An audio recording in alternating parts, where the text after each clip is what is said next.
The 90s were a hip time, filled with Nickelodeon rocking the tube, fresh style, and dumb dancing. And in the world of video games, nothing was bigger than character-driven platformers. Mario paved the way, leading Nintendo to great heights, while Sonic sped his way into the heart of Sega. But that's not all. These platforming mascots were everywhere. Characters like Bonk, Rocket Knight, ToeJam and Earl, Bubs Noid, the Domino's mascot. He had a game. And Ubisoft wanted in on the action. So, in 1994, Ubisoft funded designer Michel Ancel's character Rayman. Rayman was initially intended for the Super Nintendo, but after advancements in technology, was eventually set to be an Atari Jaguar exclusive, which was an excellent choice. Oh, the Jaguar didn't do well. Oh. So in 1995 and 96, Rayman was ported over to the PlayStation 1 and Sega Saturn. In fact, Rayman was even a US PlayStation 1 launch title, hence the giant old-school PlayStation 1 box. So, how was Rayman, and does he stand up to the likes of Sonic, Mario, or Crash Bandicoot? I gave myself limbless arms. That should probably tell you the answer. The world of Rayman begins when the surprisingly evil Mr. Dark. Never would have guessed. Never would. Steals the great protoon and defeats Patilla the fairy as she tries to protect it. This causes the Lectoons to scatter across the world and get captured, as the protoon was providing balance across the world. And why Mr. Dark stole the protoon? Well, you see, he's evil.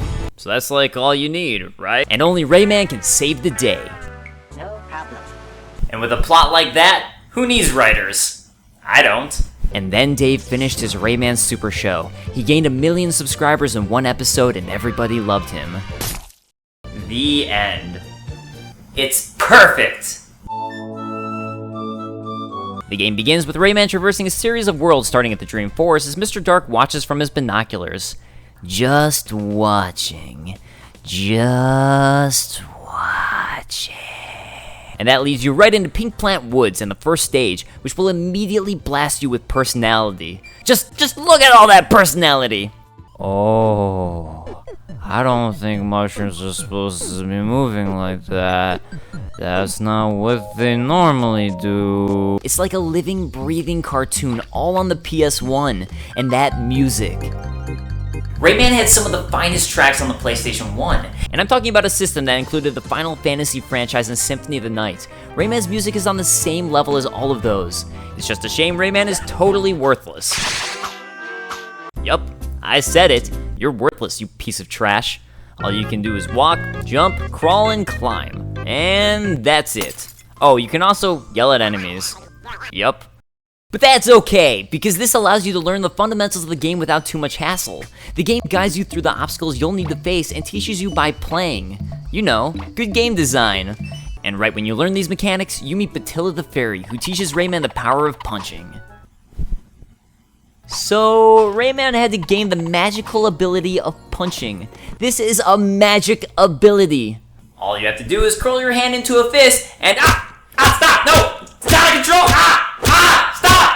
With this new ability, you'll now be able to both defeat enemies and free the Lectoons from their cages, which presents a new aspect to Rayman. Beyond simply getting through the levels, there are 5 hidden Lectoon cages in each of these, introducing an incentive to explore the stages for all their hidden secrets and goodies. And some of these are ridiculously well hidden, so you'll feel really clever every time you figure out how to find one. As you work your way through the Dream Forest, you'll also find some of the inhabitants of Rayman's world, like Terezan, who's somehow gotten his loincloth stuck on a high branch. How did this happen? We're just like, sexy time, might as well throw my clothes into a tree! Because that's what I do. Ladies. Other inhabitants you'll find include the bosses, like Mr. Mosquito. An easy boss will introduce you to the mechanics of boss fights and aww, stop crying, buddy.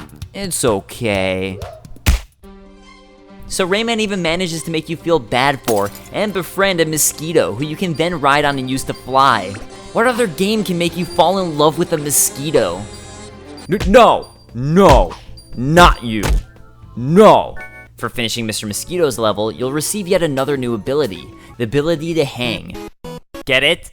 Get it! Rayman slowly introduces new abilities like this as you progress, making you not only feel a sense of accomplishment, but also allowing the game's mechanics to never grow stale. So, with that, it's off to the next area, Bandland, where...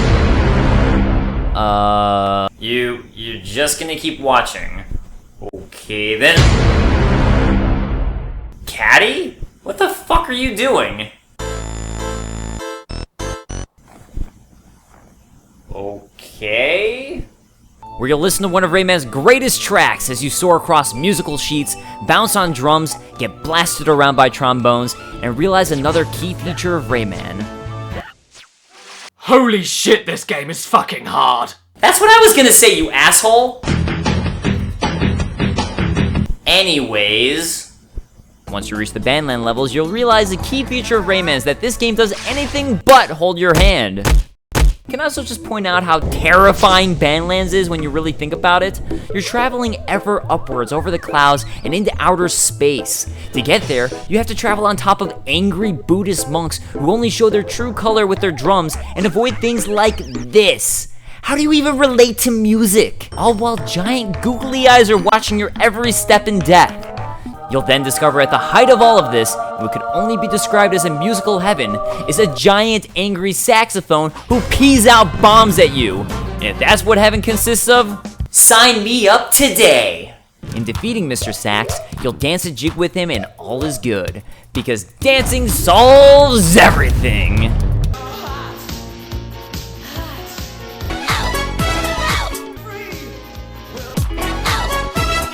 Which does bring up one of the great features of Rayman. Every time you finish a stage, you'll be treated to this. Yeah! And trust me here, with how hard the game's about to get, you will cherish every single time you hear this noise. Finishing off Bandland, you'll receive the ability to briefly hover, which will lead you back to the Dream Forest, where you can use your newfound ability to reach Mr. Mosquito. I thought we were friends! We danced together, you bastard! This means war! Oh, it was a different one. So with the Dream Forest and Bandlands wrapped up, you know what that means. Time to traverse onwards and into the Blue Mountain. Dude, would you cut it out?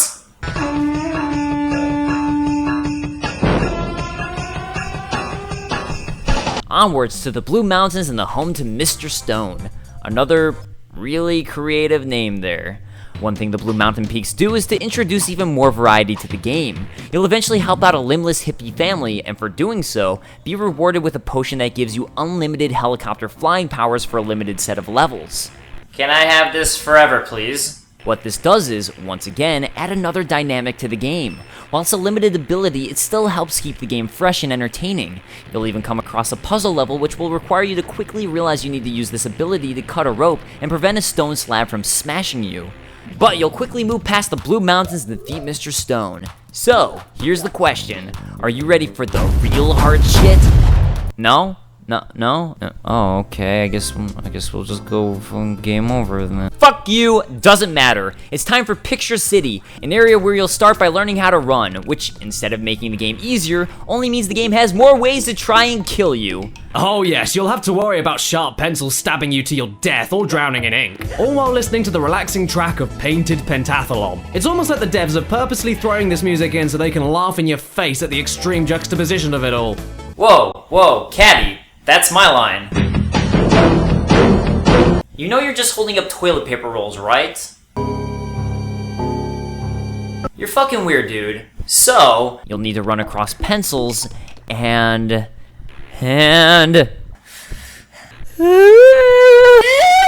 Fuck!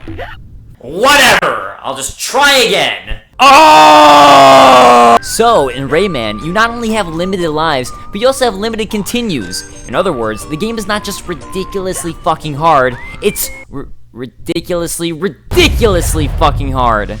I couldn't think of a stronger adjective. But on the flip side, this actually works positively towards the overall game design. You see, in several games, such as the new Super Mario Bros. Titles, lives don't really mean anything. You'll rack all these up and feel nothing. But in Rayman, every time you find a hidden life or collect 100 tings, which equals a hidden life, you'll actually feel a sense of accomplishment. This makes every little secret in Rayman rewarding. Oh, hey there. Guarding the domain of Picture City is none other than Space Mama, a Viking space warrior who shoots lasers out of a rolling pin and uses a washing machine as a shield. I came prepared. Did you? And for defeating Space Mama, you're rewarded with Batilla the Fairy being captured. No, stop. This is bad. Stop! Without Batilla, how else are we going to learn important and difficult moves like running and punching? So nothing to it but to continue on our quest through the Cave of Skoks and eat at Joe's restaurant. Here, Joe is upset because the power is out, so you have to go on a quest to help him turn it back on. To do so, he gives you a firefly, and look at this shit! Holy mother of fuck! Eat at Joe's is like a sick joke in an already difficult game. You know what would make Rayman even harder than it already is? If you can't see anything! To turn the power back on, you have to ride on electric platforms in the shape of Joe's face, which ram you towards spikes of death. And when you do finally turn the power back on, Joe will help you out by having you jump on water floats one misstep, and you'll fall into the sharp-toothed fish-infested water. Do you have that one friend who tries to help, but just ends up making things worse? That's Joe. That right there is Joe. Hippie family gives you a magic potion to fly, which, you know, would have come far more in handy when you have to traverse across a devil fish-infested cove. You don't deserve to have any power. And never did that sound so sweet. So it's on to face Mr. Skoks, a giant scorpion, and not be allowed to traverse to the final level. So recall, if you will, those secret Electoon cages I mentioned oh so long ago. Turns out you can't access the final level unless you collect all of these, and some of these secret cages are hard to get. You'll be required to utilize your newfound skills in previous levels in order to find and collect the missing Electoons. And this is where I get pissed. Nah, not really. I actually really enjoy this mechanic. While you are forced to backtrack, it's actually a lot of fun to play older levels and access new areas with your new powers. Also, it's rewarding to play some of the beginning levels and realize just how much you've improved by dealing with Joe? Don't think I forgot about you! If you can manage to find every hidden Electoon cage, you can access the final stage, Candy Chateau, where, can we just analyze the background for a second? What the fuck is going on? You have your standard fare of caramel apples with twisty lollipops stuck in them, chocolates, and ice cream, and then you have the Statue of Liberty's hand? What is this? Why is the only thing in Rayman with limbs this giant creeper? And what are you sunbathing to? There's also clowns, creepy carnival music, and this guy, who? Look, don't get me wrong, I love cake. Seriously though, love cake. Love it! But what the fuck? At the end of the stage, you'll confront Mr. Dark, who will steal your ability to punch, even though your hands are still there. So... And eventually, the Electoons you save will help you get your fist back. Worthless, Rayman. Worthless! This will cause Mr. Dark to run away, and you'll be forced into a boss rush mode of all of the former bosses with randomly placed limbs and pieces of the other bosses, like Mr. Stone Skops, Space Mama Mosquito, and Mosquito Saxophone. It's actually a surprisingly clever and humorous boss rush mode, which opens the door to chase after Mr. Dark and defeat him once and for all. Because after all the shit he put me through, I'm ready. You've done it. You've saved the world! What? So, you never fight Mr. Dark again. He's run away, and that's it. Some have speculated that Mr. Dark shapeshifted into the boss rush end boss, as it's his health meter you deplete at the end of the game, but I don't know.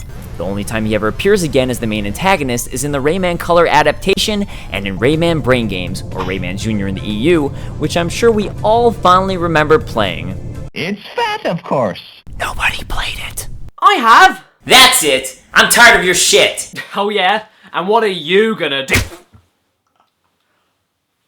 Ah! Oh! You bastard! Two can play at that game!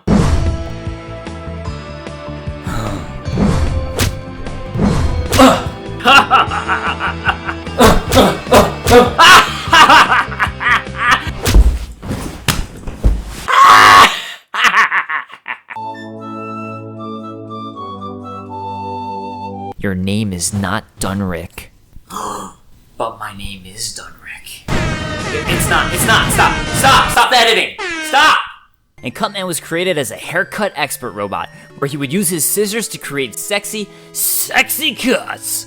Dr. Wily at some point reprogrammed the robots to do his bidding and thereby try to take over the world. And it's your job as Mega Man to stop him.